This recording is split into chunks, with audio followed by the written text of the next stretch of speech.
Gadis kaya ini baru saja keluar dari rumah mewah. Belum nunggu drivernya bawa ke tempat.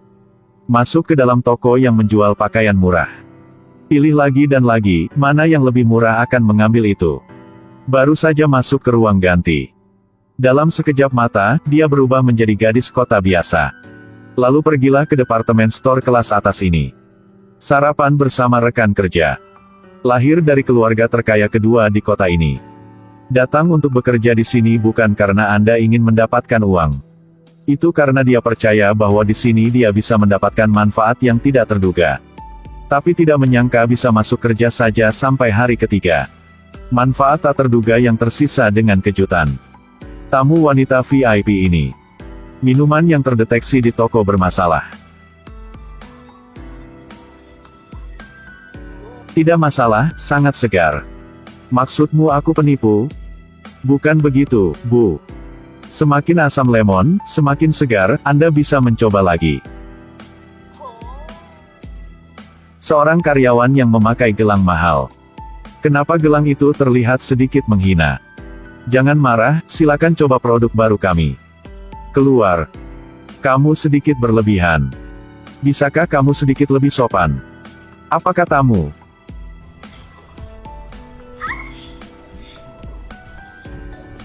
Mereka dilaporkan olehnya ke polisi. Ketika manajer datang. Padahal masalah sudah selesai. Mereka juga bisa pergi. Tapi dia juga punya satu syarat. Pasti mendapatkan permintaan maaf langsung dari mereka. Rekan-rekan dengan senang hati setuju. Tapi Eda tegas tidak setuju. Sebaliknya, dia merasa cewek itu yang harus meminta maaf. Tapi masalahnya adalah dia baru bekerja dan menyebabkan bencana. Sayangnya, saya selalu berpikir kamu berbeda dari orang lain. Saya tidak akan meminta maaf kepada tamu terhormat Anda. Pria itu bertemu dengan seorang karyawan yang keras kepala. Lebih penting lagi, gadis yang disukainya.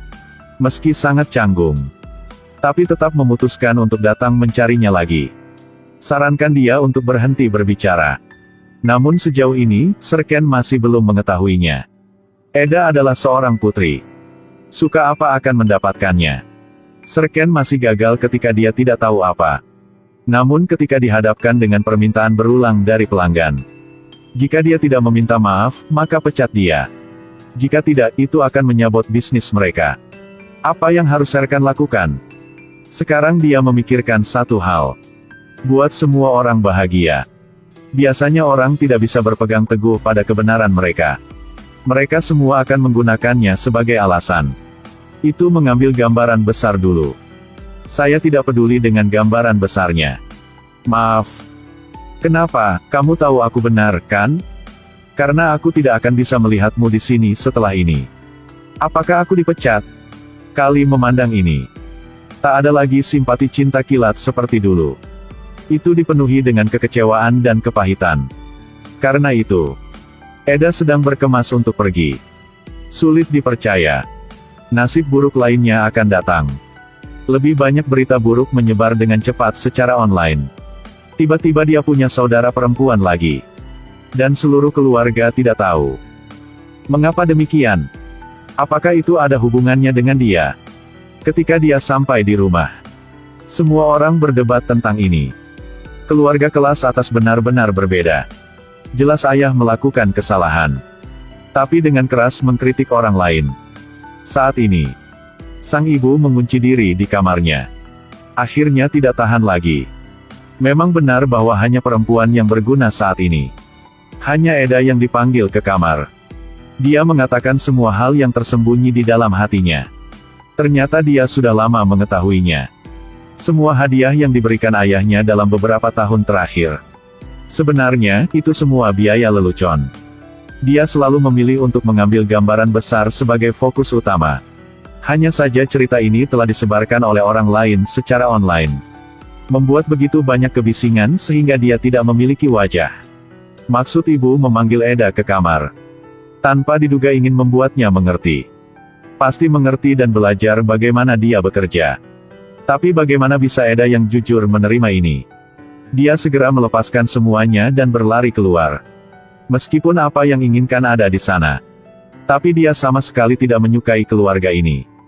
Tidak menyukai keintiman hanya memiliki hak dan manfaat ini. Mungkin karena hidup di lingkungan seperti itu. Itu hanya membuatnya merindukan keintiman dan cinta. Masalah keluarga. Mendadak menganggur. Cinta yang bahkan belum dimulai telah padam. Semua hal buruk disatukan. Sebaliknya, itu membuatnya lebih tenang. Tapi cerita tidak berhenti di situ. Tiba-tiba Eda menerima telepon. Ternyata dari Serken. Pria itu selalu terikat. Enggan untuk memecatnya.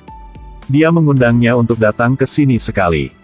Setibanya, wanita yang menyakiti Eda kehilangan pekerjaannya.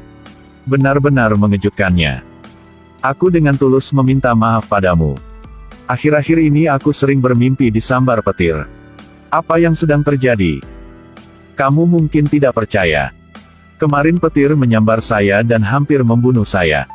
Bisakah kamu memaafkanku? Oke. Baik. Kali ini aku akhirnya bisa tidur nyenyak. Dia orang yang sangat baik. Kalau begitu aku tidak akan repot lagi.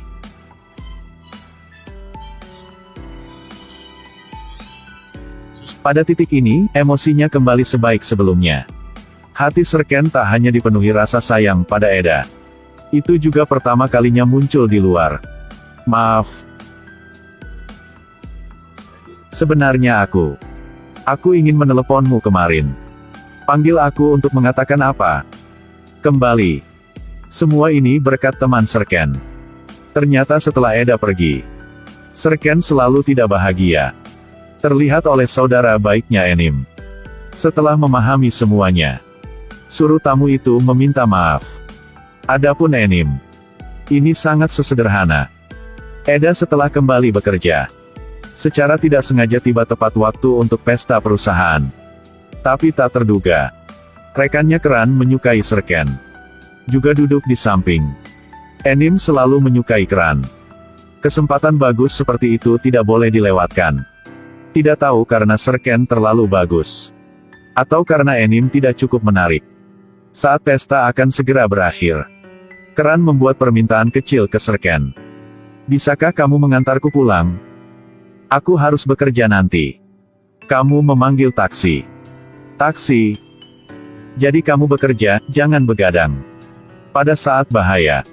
Tidak, aku tidak begadang. Ubah adegan. Mereka berjalan bersama di jalan utama lagi. Saat garis pantai muncul di depan.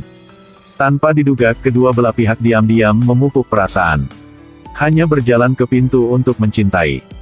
Eda tiba-tiba menerima pesan yang tidak terduga. Serken punya pacar. Selain itu, segera menikah. Ingatlah untuk like dan follow. Episode selanjutnya akan lebih menarik.